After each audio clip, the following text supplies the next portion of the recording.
I got a couple of phone calls within this span of maybe a week about one of my little brothers, and his condition was that he was paralyzed from the neck down and breathing machine dependent. The only way that we're going to get to see him before anything happens, if anything is going to happen, is if I leave my job and take every penny that we have saved up right now and just go.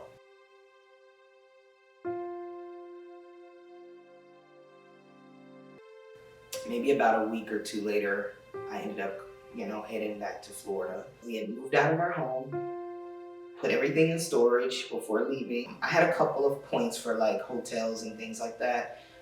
So I used points for us to stay at a hotel. Then I had a friend that had points. She used her points. And we got to the point where nobody's got any more points. Nobody's got any money.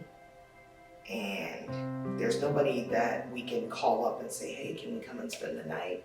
It got to the point where we ended up not having anywhere to sleep but in that rental car.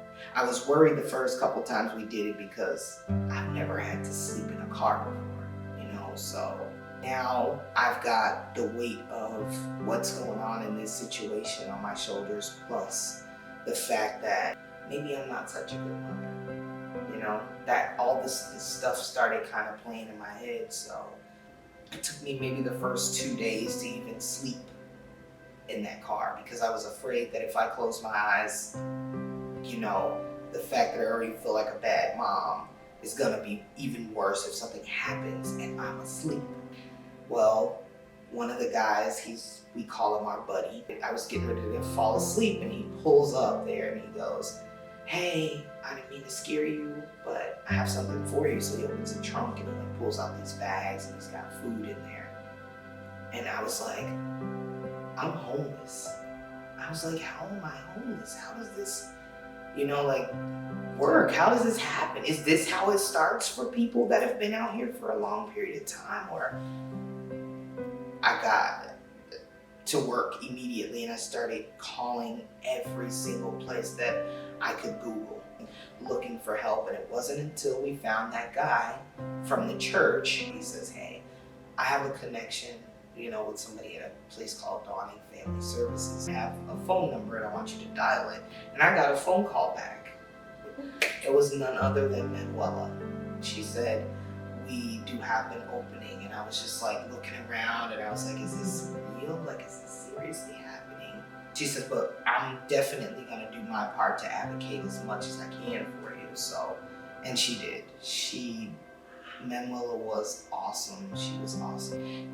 She was really good at, if you guys were having events, things like that, including us or making us feel involved and accepted. If we needed food while we were there, she would even drop it off. So Manuela, I believe, she was switched over to a different department. And I met the fabulous Miss Samadi. Like, she kicked into high gear immediately. She's just like, well, whatever you need, you call me, you email me, whatever you can do to get in contact with me, a smoke signal, whatever, you contact me and let me know what I can do to help.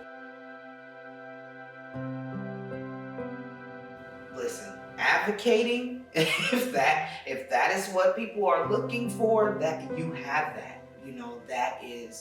That's one of the main things that I got. Like, I had shoulders to cry on if I needed them. Somebody was very understanding about the situation with my brother passing. Was telling somebody that whole entire story, and she literally sat there. And I know I'm a talker, but she sat on the phone and listened to me, tell my entire story.